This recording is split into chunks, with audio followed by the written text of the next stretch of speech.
Prologue. The morning I started moving again. It started with a cup of coffee, the same cup I've poured every morning since our daughter left home.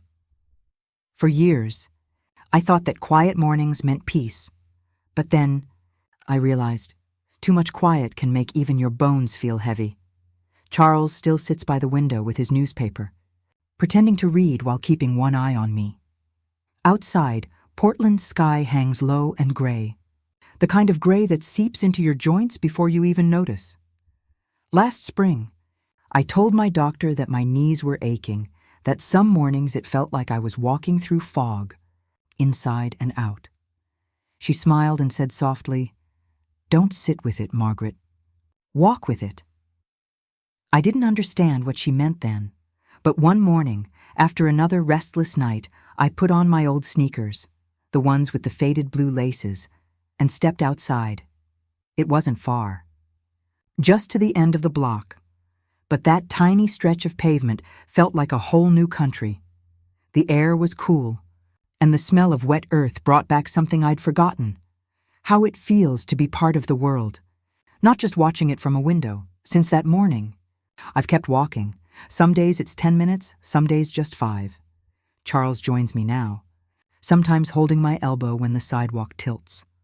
Milo trots behind us, slow but steady, his paws tapping in rhythm with our steps. 3 hearts, 1 pace. And every morning I tell myself the same thing. I'm not trying to be young again, I'm just trying to stay alive. In my bones, in my breath, and in my days. Because sometimes, healing doesn't happen in hospitals. It happens between steps, in the slow rediscovery of everything that still holds you up. Chapter 1. 1 block at a time. The first morning, I told myself I would walk just to the mailbox. It stood 20 yards away, not far, but far enough for someone who hadn't really moved in years. The ground was slick with last night's rain. I held the railing as I stepped down the porch stairs, feeling every creak of my knees, every small protest of joints that had grown too used to stillness. At first, it wasn't graceful. My shoes slipped a little, my balance felt uncertain, as if the earth had changed shape while I wasn't looking. But then, a thought crossed my mind. Maybe it wasn't the world that had changed. Maybe it was me, settled too long in one place. So I took another step and another, until the rhythm of my feet began to sound like a heartbeat. There's something about walking that loosens more than muscles. It loosens the mind. The fog that used to sit heavy behind my eyes began to lift. And I noticed the smallest things, the smell of wet cedar, the sound of a neighbor's wind chime, the feeling of my lungs stretching like they'd been waiting years to do it. When I reached the mailbox, I laughed quietly to myself. It wasn't far, but I'd done it. And in that moment, I realized something simple. You don't rebuild strength all at once. You do it 1 block at a time. The next morning, Charles came too. He didn't say anything. Just fell into step beside me, his hands in his coat pockets. Head slightly down, we walked in silence, our breath sinking without trying. Milo followed, wagging his tail, pausing every few feet as if to remind us to slow down. A gentle rain started, and instead of turning back, we kept going. It felt almost defiant, like telling the world, "We're still here," my doctor once told me. Movement is medicine, but only if it's gentle, enough to make you want to do it again tomorrow. I didn't understand it then. Now I do. It's not about running marathons. It's about reclaiming mornings, the first light, the first breath, the first small promise you keep to yourself.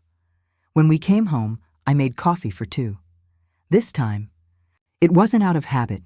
It was a celebration of a mile that didn't exist yesterday. And as I stood by the window, watching the rain soften the world, I thought, maybe strength isn't something you have. Maybe it's something you practice, quietly every morning. Chapter 2.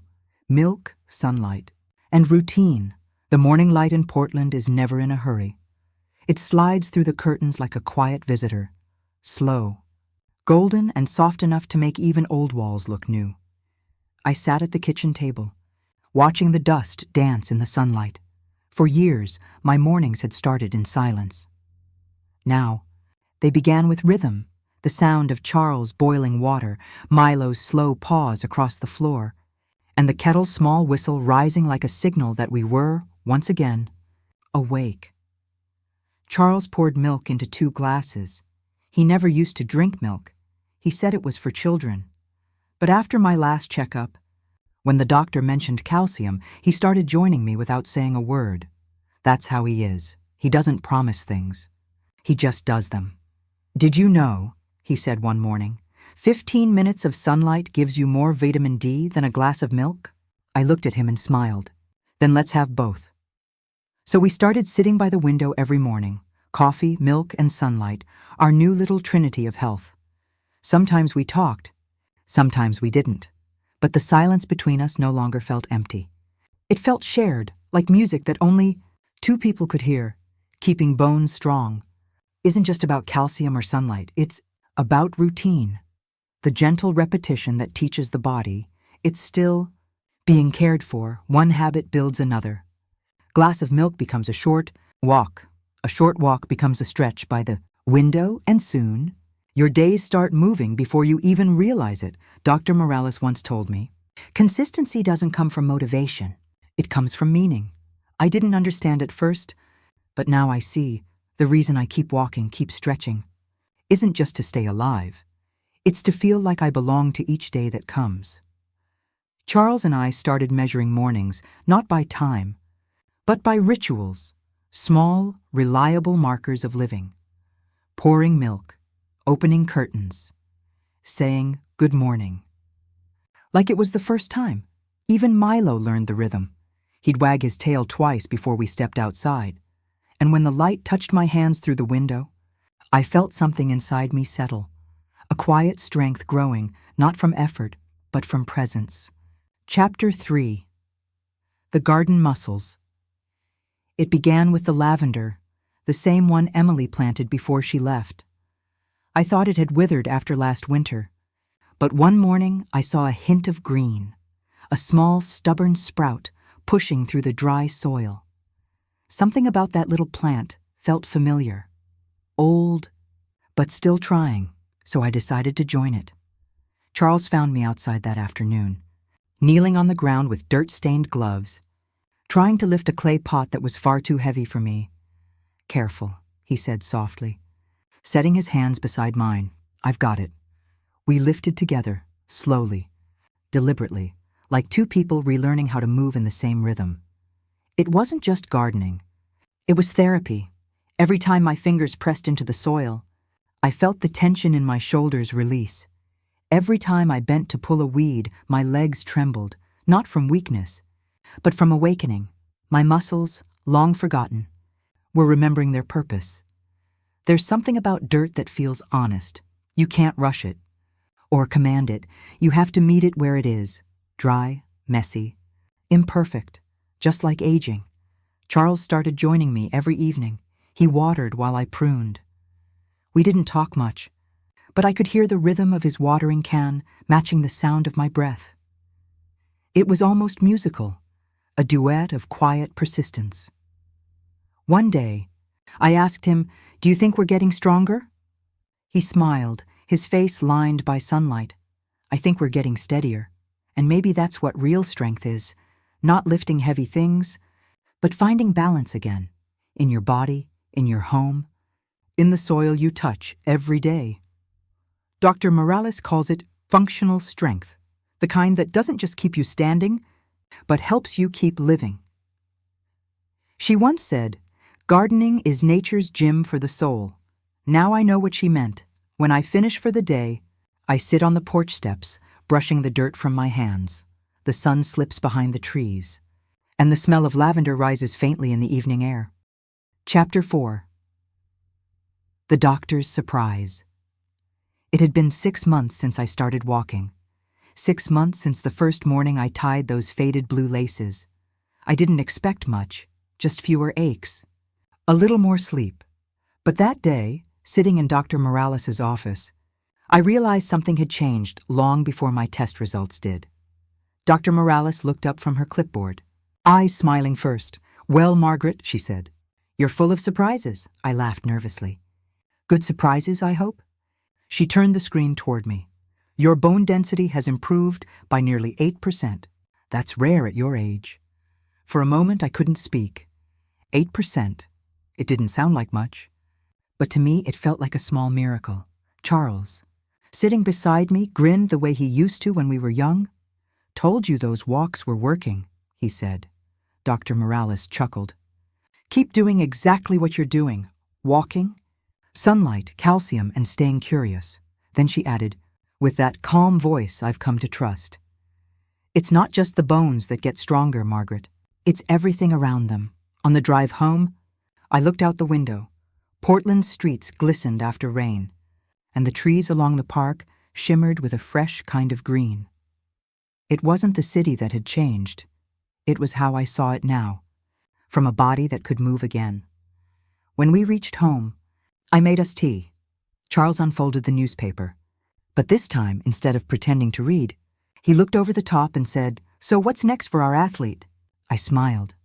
"Maybe tomorrow we walk 2 blocks." He raised his cup.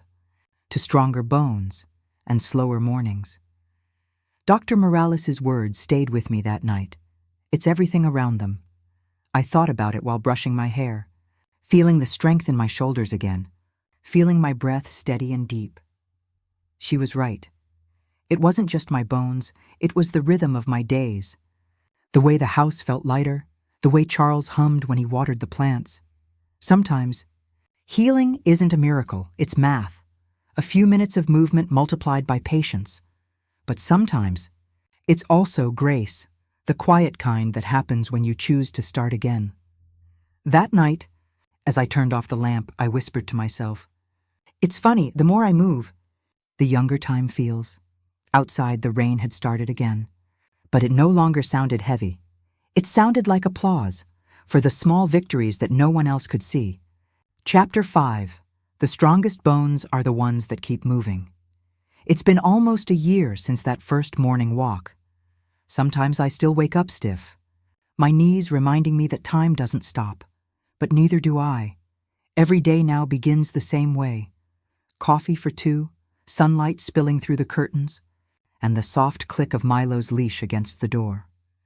He waits patiently, tail sweeping the floor, as if to say, "It's time." We step outside together, me, Charles, and our old golden boy. 3 silhouettes in the pale light of another Portland morning. The air is cool, clean. The streets glisten from last night's drizzle. We walk past the garden where lavender blooms again, stronger now, spreading wider than before. Charles reaches down to touch a flower. "Didn't think it'd survive the winter," he says. I smile. Neither did I. Our steps fall in rhythm, slow even, deliberate. Sometimes we talk about the day ahead, sometimes we don't talk at all. But the silence between us feels alive now, filled with the sound of breathing, the hum of the city waking up, and the heartbeat of small, steady motion. Dr. Morales once told me, the strongest bones aren't the ones that never ache, they're the ones that keep moving. I used to think she meant exercise. Now, I think she meant something more, because movement isn't just physical, it's emotional, it's relational. It's what keeps us reaching toward each other. Even when the world slows down, when we return home, Charles always takes off his shoes by the door, lining them side by side like quiet punctuation marks. I hang Milo's leash, still warm in my hand, and pour us both a glass of milk. Outside, the light shifts again, gold melting into the first blue of morning. I sit by the window, feeling the strength in my legs, the warmth in my chest, and the peace that comes from a body that moves without fear. This, I think, is what growing old should feel like, not holding on, but walking forward. The lavender sways outside the window. Charles hums in the kitchen. Milo sighs at my feet, and for the first time in a long time, I don't feel like time is passing me by. I feel like I'm walking with it. One step, one morning, one heartbeat at a time.